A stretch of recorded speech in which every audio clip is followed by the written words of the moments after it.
Estamos de regreso, Realidad en Contexto, Boreal Televisión. Doctor, estamos abordando este tema tan interesante que tiene que ver con la disfunción eréctil, problema que se presenta en el hombre ya cuando está avanzando la edad.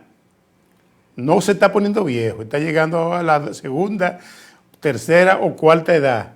No viejo, Pero doctor. si yo te hablo de edades, mira, la gente se va a morir sobre los 150 años. Sí. 70 y 80 años va a ser un muchachito.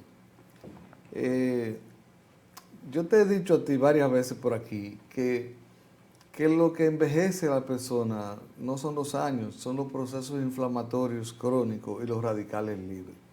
Esas dos cosas es lo que hacen el deterioro de la salud de las personas que van entrando ya en edades. Entonces hay personas que han sabido manejar esa parte y se mantienen jovencitos y se puede rejuvenecer una gente literalmente trabajando esos dos grupos de problemas. Entonces de eso precisamente lo dejamos para último dentro de las 4 Doctor, razones. y si resuelve el problema de la disfunción eréctil, que es una gran preocupación para los hombres, entonces empieza a sentirse joven. Precisamente de eso de que te estoy hablando. Yo le hablé de 4 razones para que haya disfunción eréctil.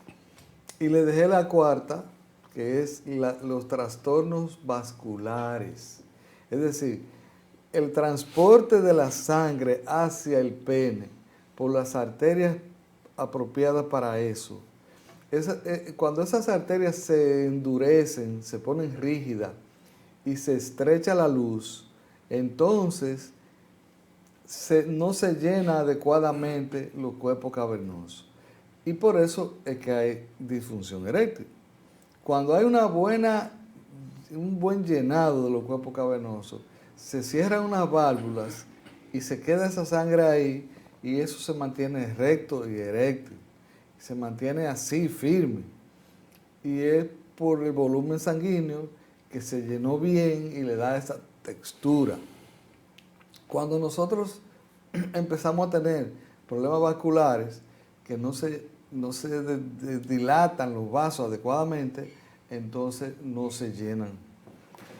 Hay un protagonista en este caso que se llama óxido nítrico. El óxido nítrico se produce precisamente en las paredes de los vasos y ese óxido nítrico produce una dilatación del vaso y hace que entonces haya una mayor erección. Cuando hay un mecanismo de erección, se libera óxido nítrico, se dilatan los vasos que llegan a los cuerpos cavernosos y ahí se llenan de sangre y se hace la erección. Eso es lo que pasa cuando hay erección. Y las erecciones generalmente son involuntarias, pues tú le puedes decir, párate, y no se para. Eso es involuntario. Me acuerdo una vez Sí, no, porque se daña el motor de arranque, doctor. Dando una clase con 30 muchachos ahí adelante, y ha hecho y se ha puesto en atención, y uno no sabe qué hacer. En el momento menos oportuno. Se dañó el motor de arranque. En otra ocasión, donde tú quieres que eso haga algo, entonces no lo hace. Ya que vaina. Efectivamente. Tal vez cuando no hay nada que para resolver, lo hace. Entonces, en ese momento que tú quieres que haga algo, porque te apretaste, te dio miedo, entonces ahí se detiene el asunto. Eso es involuntario. Es involuntario. Ahora, gracias a Dios, ya tenemos cómo trabajar esas disfunciones, ya tenemos cómo trabajar para que eso no suceda. Cuando nosotros tenemos endurecimiento de las arterias y los vasos, han pasado un grupo de fenómenos que son los protagonistas en el endurecimiento y en las inflamaciones que se presentan. O sea, la inflamación crónica es la que endurece el vaso. Es la que endurece la íntima del vaso, la pone estrecha y no se dilata la musculatura de la pared del vaso para que se vuelva ancha. Entonces, eso se presenta, por ejemplo, los diabéticos. Los diabéticos llegan a diabéticos porque van engordando, los diabetes tipo 2, van acumulando grasa aquí en el abdomen y esa grasa hace resistencia a la insulina. La resistencia a la insulina hace que cada vez el páncreas tenga que producir más insulina para hacer el mismo trabajo que hacía, hasta que el páncreas se cansa. Pero hay diabéticos que no son obesos, doctor, que son delgados. Entonces es la diabetes tipo 1. Ahora, cuando ya el individuo se establece la diabetes, que tiene ya una diabetes rampante, entonces pasa un fenómeno que muchas veces se ponen delgaditos, porque hay un fenómeno diferente ya que lo hace delgado. Entonces comienzan con anorexia, no quieren comer, una serie de cosas, porque al principio comen mucho, pero en una crisis diabética, en una crisis de hiperglicemia constante, con niveles muy altos, entonces la grelina, que es otra hormona que trabaja con esto, regula el apetito, igual que otras hormonas de la grasa que regulan el apetito, entonces viene un periodo de anorexia y el individuo se pone muy delgado. Pero no me saques del tema, Julio, tú sabes que estamos hablando de disfunción eréctil. Nos salimos brevemente de disfunción eréctil para que señalarle por qué se endurecían. Lo que pasa es que el contexto, yo que estudié gramática, doctor, y lengua española y semántica, que estudié el significado de la palabra. Entonces, el contexto son las realidades que adornan un hecho. O sea, que no simplemente el hecho, sino el contexto, las realidades que lo envuelven. Que deberíamos haber estudiado gramática antes de estudiar medicina. Para relacionar todo con el contexto. Mira. El contexto. Bueno, ¿contexto o sin texto, Julio? Yo no sé.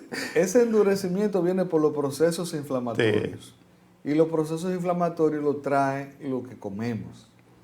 Los almidones, la yuca, el arroz, el pan, los espaguetis, todo lo que viene de la harina, que tienen características fundamentales que le hemos dicho en otro contexto, como dice tú. Perfecto, no el programa, ese programa. En el programa hemos dicho que los almidones hay almidones resistentes y almidones no resistentes.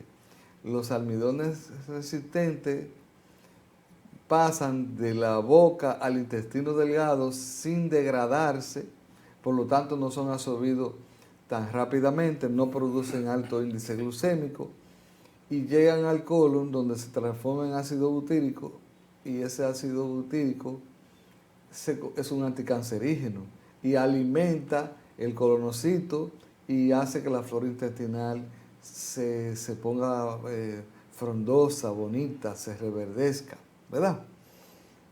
Pero hay almidones que son almidones no resistentes, como son el espagueti, el pan, ¿verdad? La harina de trigo, que se desdobla rápidamente al llegar al estómago, el intestino delgado se desdobla en cadenas muy pequeñitas y son absorbidos rápidamente por el intestino delgado, y eso hace que haya alto índice glucémico, haya resistencia a la insulina, conversión de grasa, de azúcar en grasa y depósitos de grasa aquí en los lugares donde generalmente se depositan. Entonces, estos almidones no son saludables. Estos son los que llevan a la diabetes, los que llevan a la resistencia a la insulina, lo que lleva al endurecimiento de las arterias, lo que llevan a la disfunción eréctil. Ya, me cogiste el hilo, ya. Sí, no, por supuesto. Dejé todo para que después no me diga que no. Quiere decir, amigo, que usted que está cenando y está mirando ese plato de espagueti así de reojo, ese plato de espagueti es un enemigo suyo. Y no se lo puede comer un día. Y de día y de noche se lo puede comer sabiendo que está corriendo el riesgo de todas estas cosas. Usted debe de evitar un atraco de espagueti. Debe de comerse un poquito de espagueti un día, un poquito. Muy bien. Pero no darse una palangana de yuca con espagueti porque usted va a terminar mal. Eso es letal.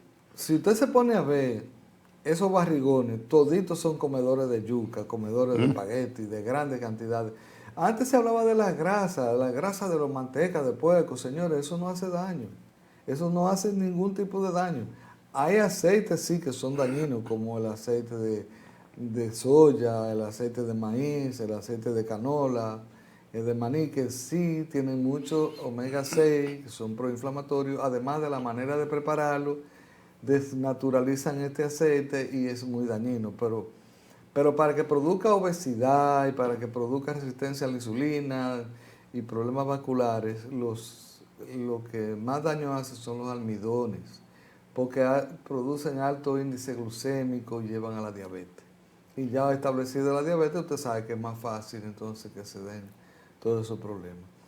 Cuando usted entonces tiene una dieta desordenada, cuando usted come a cualquier hora, come mucho, no tiene que ver con lo que come, repite mucho el arroz, el espagueti, los panes, entonces usted va empezando a tener una barriguita después de los 30 y 35 años, cuando baja el metabolismo del organismo, usted ve, empiezan, señores, y aquí hay un grupo de gente obesa que eso mete miedo.